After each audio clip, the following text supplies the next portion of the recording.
So did you get drafted? What? Did you get drafted, or did you Well, I'll join tell you up? how that went. That's an interesting story in itself. Well, after your mother and I were married, we moved to Cleveland. Went up to, moved and actually lived in Lakewood, Ohio, outside of Cleveland.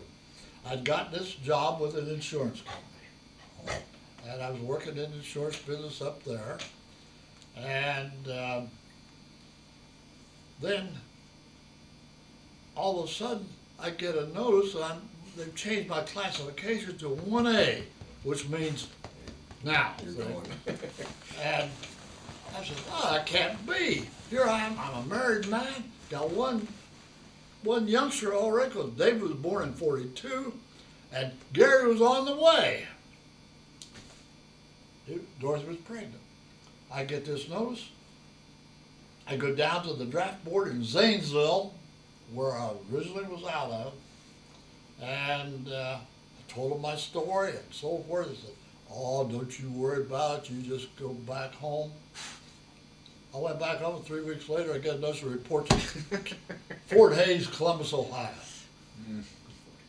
So boom, they grabbed me right now, and the upshot of that was because I had some military training which showed up on the Just thing. because of that. Oh, you mean Because of the that flight air school. stuff? Just Yeah. because of- And because of that, well, actually these draft boards, they want to get anybody, they don't have to pick any of their local guys that they act, and it's quicker than they have to. Right. And well, get somebody, he's a stranger with a, boom, boom, we got him, see. So they grabbed me right away, and there I went. 1942, and old Gary was born while I was on maneuvers with the Quartermaster Corps down in West Virginia. West Virginia. Yeah. Oh, that's something else.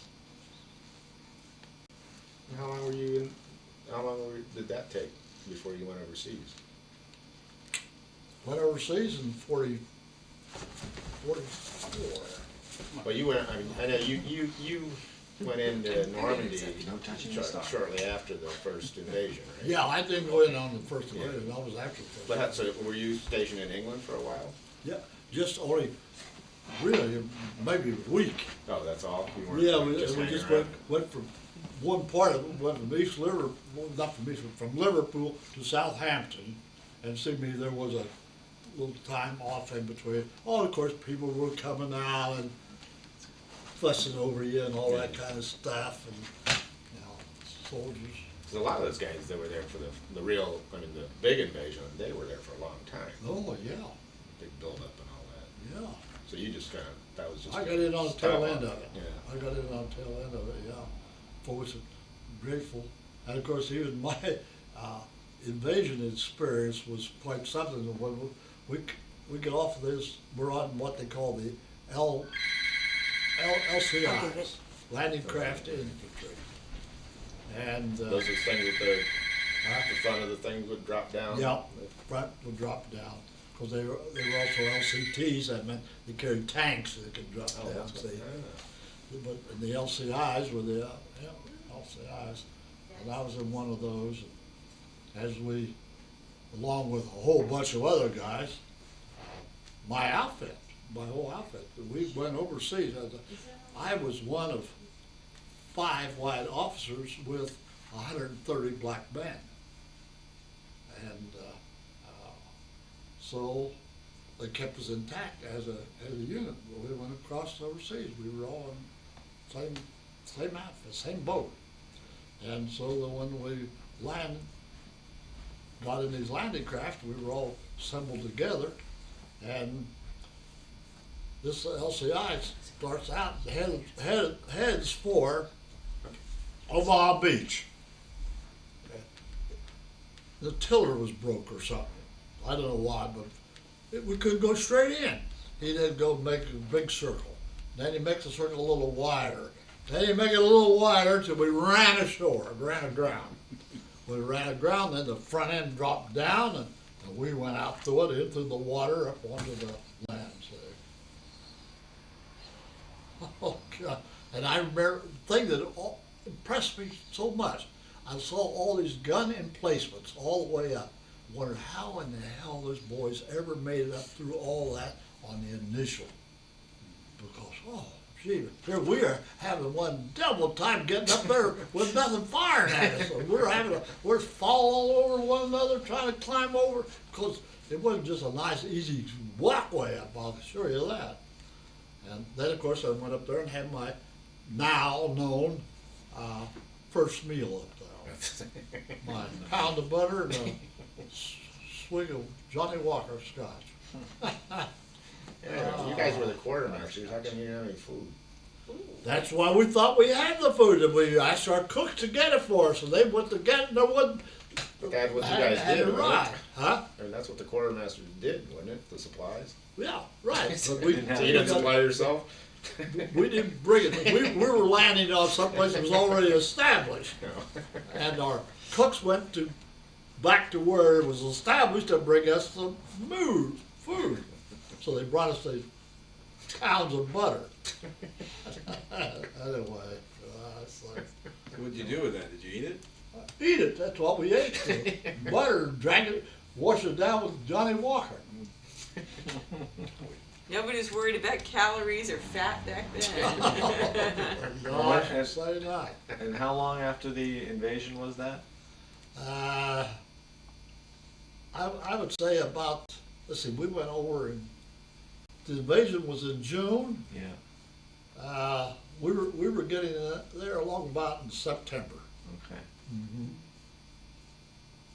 How did you wind up in the quartermaster corps? Having the faintest idea. You just were assigned to it? Oh, this was assigned to it. I was just drafted in, and they looked at my record and so forth, and I was just They assigned. just put you there. But I had to go in training at Camp Butner, North Carolina. And that's where I was put in with the black troops. And That's where the organization was formed there, where the company was formed there. And we did all of our so-called military, and these black boys are just, they had no experience whatsoever. I mean, they were fresh out of civilian life, you know. It was our job to try to make soldiers out of them.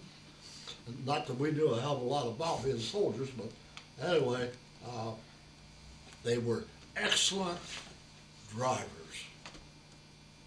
Those guys could drive for 24 hours straight and still not short.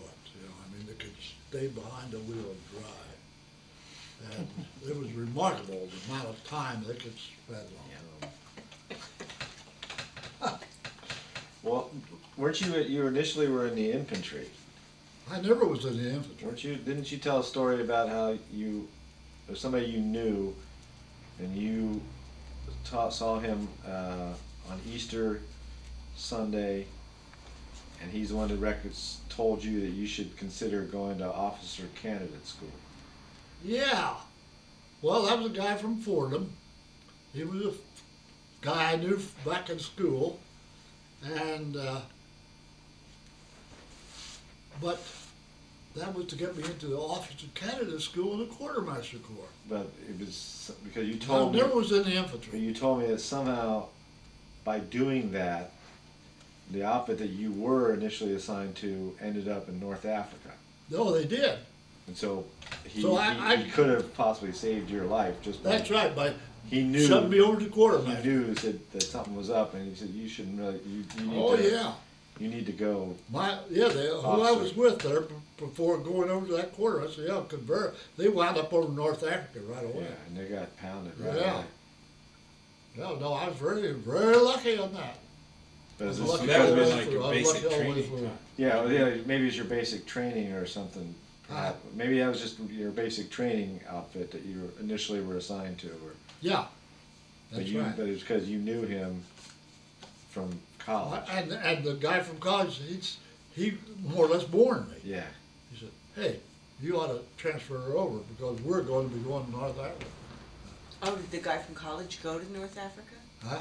Yeah, Did- he went. Did I he don't know come whatever back? happened to him. Oh. I don't know. Lost track. You lose track of everything, you know, in the confusion.